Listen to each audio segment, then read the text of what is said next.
శ్రీగురుభ్యో నమ. హరి ఓం.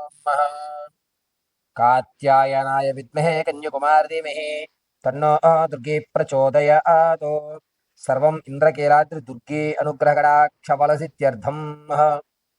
కర్కాటక రాశి వారి ఈ సంవత్సరం అంతా కూడా ఎటువంటి దేవాలయాన్ని దర్శనం గావిస్తే ఆర్థిక ఇబ్బందుల నుంచి బయటపడతారు, ఆరోగ్య సమస్యలు మెరుగుపడేటువంటి అవకాశం లభిస్తుంది, ఉద్యోగ ప్రాప్తి కానీ లేదా మీరు అనుకున్నటువంటి కార్యక్రమాలు దిగ్విజయం అవ్వడం కానీ జరిగేటువంటి సూచనలు, ఏ దేవాలయ దర్శనం వల్ల, ఎటువంటి మంత్రాన్ని మనం పఠించుకోవడం వల్ల సూక్ష్మంలో మోక్షం ఎరిగి ప్రమాదాల నుంచి బయటపడి మీకంటూ ఒక స్థితిగతులు మార్చుకునేటువంటి అవకాశం లభిస్తుంది అనేటువంటి విషయాన్ని మనం పరిశీలన చేసుకున్నట్లయితే, ముందుగా ఎవరు కర్కాటక రాశిలోకి విచ్చేస్తారు అనేటువంటి విషయంలో పునర్వసు 4వ పాదము, అదేవిధంగా పుష్యమీ నక్షత్రం 4 పాదాలు, ఇక ఆశ్లేష నక్షత్ర 4 పాదాల వారు కూడా ఈ కర్కాటక రాశిలోకి ఇచ్చేస్తారు.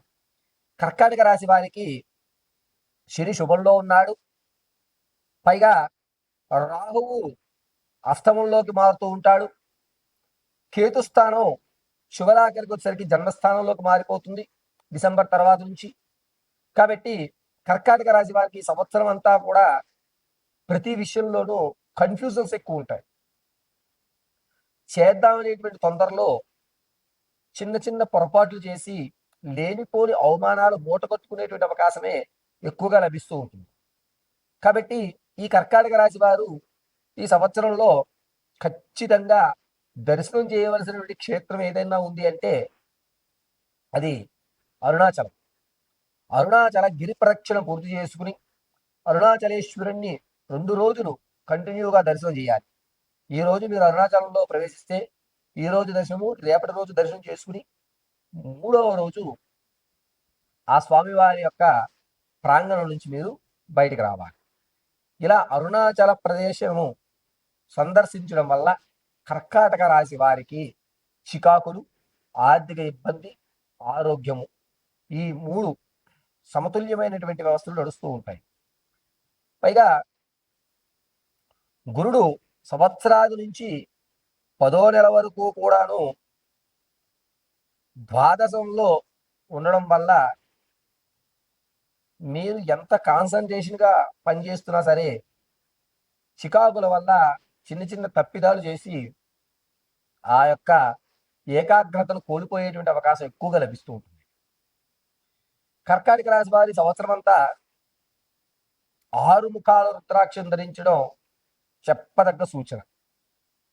పైగా కాలమాన పరిస్థితుల ప్రకారంగా, ఆర్థిక స్థితిగతుల పరంగా గురుగారు నేను అరుణాచలం వెళ్ళలేను, ఈశ్వరుడు అనుగ్రహం ఇంకా నాకు కలగలేదు, మా ఊర్లోనే ఉంటూ ఏదన్నా స్వామివారి అనుగ్రహం పొందే విధంగా ఏదన్నా చెప్పగలరా అని అంటే కనుక, ఈ కర్కాటక రాశి వారు మీకు దగ్గరలో ఉన్నటువంటి శివాలయాల్లో ప్రాతకాలంలోనే, అంటే పురోహితులు దేవాలయం తెరిచిన వెంటనే దర్శనం చేసుకోవడం, ఆ శివాలయంలో 21 ప్రదక్షిణలు, తెల్ల జిల్లేడు పుష్పాలు, మారేడు దళం, ఒక తెల్ల పుష్పం ఏదన్నా కానీ చేతిలో పట్టుకుని 21 ప్రదక్షిణలు చేస్తూ పశుపతినాథాయ నమః, ఓం పశుపతినాథాయ నమః అంటూ 21 ప్రదక్షిణలు చేసి నంది కొమ్ముల మధ్య ఈ తెల్ల జిల్లేడు ఉంచడం, తెల్లటి పుష్పము, నారేడు దళం 2 స్వామివారికి సమర్పించడం వల్ల కర్కాటక రాశి వారి యొక్క జాతకంలో మార్పులు సంభవిస్తాయి. మీ దగ్గరలో ఏ శివాలయం ఉన్నా ఈశ్వరుడే, ఆ శివాలయంలో నేను చెప్పిన విధంగా చేయండి. సోమవారం, ఆదివారం, అదేవిధంగా గురువారం, ఈ 3 రోజులు కూడా భస్మంతో స్వామివారి అర్చన చేయడానికి చూడండి. భవాయ దేవాయ నమః, భవస్య దేవస్య పత్నే నమః అనేటువంటి మంత్రాలు చెప్తూ చక్కగా స్వామివారిని అర్చన చేయడం అత్యంత అద్భుతంగా కలిసి వస్తుంది. గురుగారు సూతకాల వల్ల, లేకపోతే నేను ఉన్న ప్రదేశంలో శివాలయం కొంచెం దూరంగా ఉండడం వల్ల నేను వెళ్ళడం అనేటువంటి జరగదు, నేను ఇంట్లో ఉండి ఏమైనా చేసుకోవచ్చా అనేటువంటి వారు మీ ఇంట్లో ప్రతి నిత్యము కూడా ఆవదంతో దీపారాధన చేయండి. శుక్రగ్రహానికి సంబంధించినటువంటి మహామంత్రాన్ని పఠించండి. దీనివల్ల మీ యొక్క ఆలోచన విధానము, మీకు రావలసిన స్థితిగతులు మారేటువంటి అవకాశం లభిస్తుంది.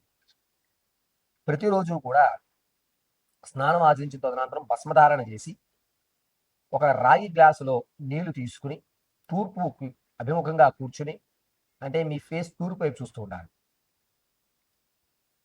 హిమకుంద మృణాలాభం దైత్యానం పరమం గురుం సర్వశాస్త్ర ప్రవక్తారం తం భార్గవం ప్రణమామ్యహం అని చెప్పి 21 సార్లు పఠించుకుని ఆ నీటిని మీరు స్వీకరించి సర్వం పరమేశ్వరార్పితం అని చెప్పుకుని కాస్త మిశ్రీ కానీ, పంచదార కానీ, బెల్లం కానీ ఏదన్నా చుట్టుమొదట్లో చీమలకు ఆహారంగా పెట్టి నమస్కారం చేసుకుని మీ పనులు మీరు చేసుకోండి. ఇలా కంటిన్యూగా 21 రోజులు చేయడం వల్ల ఈ యొక్క కర్కాటక రాశి వారికి కాలం కర్మం కలిసి వచ్చేటువంటి అవకాశం లభిస్తుంది. అవకాశం ఉండి కూడా మీకు వెసులుబాటు ఉండి వెళ్ళలేకపోతే మీ జీవితంలో మార్పు అనేది సంభవించడం జరగదు. కాబట్టి అరుణాచలేశ్వరుని కర్కాటక రాశి వారు దర్శనం చేయడం వల్ల మీ యొక్క స్థితి మారేటువంటి అవకాశం, మీ కోరిక పరిపూర్తిగా జరిగేటువంటి అవకాశం ఖచ్చితంగా జరుగుతుంది. ఇక ఈ కర్కాటక రాశి వారు ప్రతిరోజు కూడాను పశుపతినాథాయ నమః అని మంత్రాన్ని పఠించుకుంటూ ఉండండి. విశేషంగా ఈ కర్కాటక రాశి వారు ఆవదంతో మాత్రమే దీపారాధన చేయండి. మీకు వచ్చేటువంటి ఆగస్టు 22 తర్వాత నుంచి అక్టోబర్ 12వ తారీఖు మధ్యలో పిడు ప్రమాదం ఒకటి పొంచి ఉంది. ఆ యొక్క ప్రమాదం నుంచి పక్కకి జరిగేటువంటి అవకాశం కేవలం పరమశివుడు మాత్రమే మిమ్మల్ని రక్షించేటువంటి అవకాశం లభిస్తుంది. కాబట్టి ఈ కర్కాటక రాశి వారు ఆదివారం రోజును, సోమవారము, అదేవిధంగా గురువారం, ఈ 3 రోజులు కూడా గోల్డ్ కలర్ కానీ లేదా లైట్ ఎల్లో వస్త్రాన్ని కానీ ధరించడం అత్యంత శుభస్త శీఘ్రంగా ఉంటుంది. ఈ కర్కాటక రాశి వారు ప్రతిరోజు మీ ఇంట్లో ఉన్నటువంటి దేవుని ఎదురుగా ఆవదంతో మాత్రమే దీపారాధన చేయండి. ప్లస్ మీకు వచ్చేటువంటి జూలై 3వ తారీఖు నుంచి కొత్త స్నేహితులు ఏర్పడుతూ ఉంటారు. దీనివల్ల కాస్త కలిసి వచ్చేటువంటి అవకాశంగా చెప్పవచ్చు. కుదిరితే ఈ కర్కాటక రాశి వారు అరుణాచలం వెళ్ళడానికి ఎక్కువ ప్రాధాన్యత చూపించండి. పైగా ఈ కర్కాటక రాశి వారు ప్రతిరోజు పశుపతినాథాయ నమః అని మీరు ఏ స్థితిలో ఉన్నా ఈ మంత్రాలు చెప్పుకోవడం అత్యంత శుభస్త శీఘ్రంగా చెప్పవచ్చు. వ్యక్తిగతంగా కర్కాటక రాశి వారు మీ జాతకాన్ని తెలుసుకోవడానికి కింద స్క్రోల్ అవుతున్న నెంబర్ని సంప్రదించండి. నేను ఇప్పటి వరకు చెప్పినటువంటి కర్కాటక రాశి ఫలితం అంతా, ఈ సంవత్సరం అంతా కూడా చెప్పిన ఫలితం కేవలము గోచార రీత్యా మాత్రమే తెలియజేశాను.